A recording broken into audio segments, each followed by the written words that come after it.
I'm a Harley Street surgeon as well. We have everything there. I'm thinking, well, I want to give Harley Street type level care to the poorest person in the world.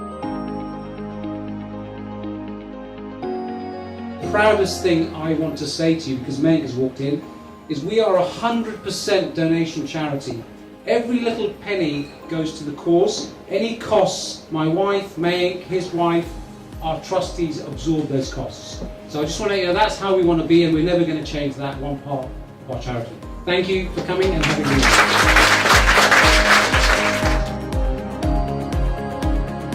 I'm so glad you could all make it tonight. As you know, we're here to raise money for a very special charity, the Marnie Debbie Charitable Foundation. Since Chris Leith was invited to be patron of the charity, we have been working to raise as much money as possible towards the purchase of a much needed MRI scan, whilst having fun along the way. I met Hitton 7 years ago in Mauritius.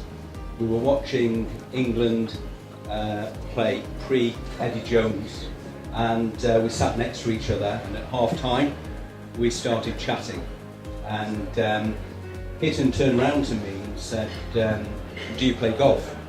And I said, well, very badly, and I'm not too sure that the course is very pristine and I don't want to carve it up. He said, well, I'm equally bad, so why don't we play together?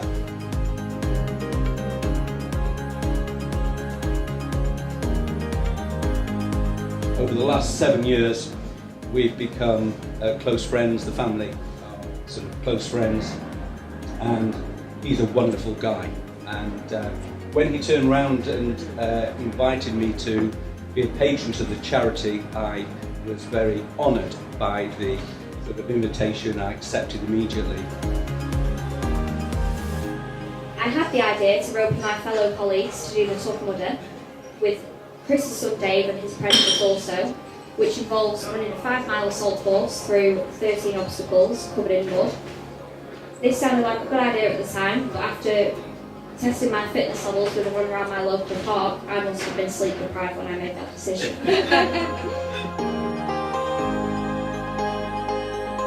I was in India. This is a quick story about the background of this charity. I was in India doing the usual things that we do, which is running charitable camps and just helping people out.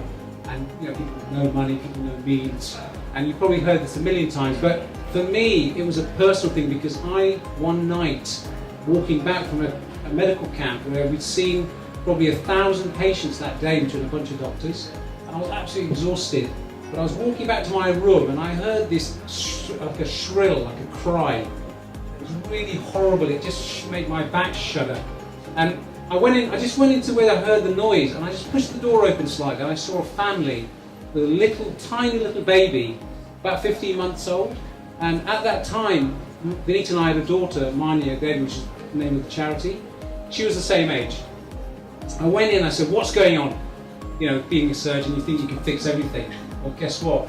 We can't. This child basically was dying in front of us from cerebral TB, which is eminently curable. And I stood there all those years ago thinking, I can do nothing for this child.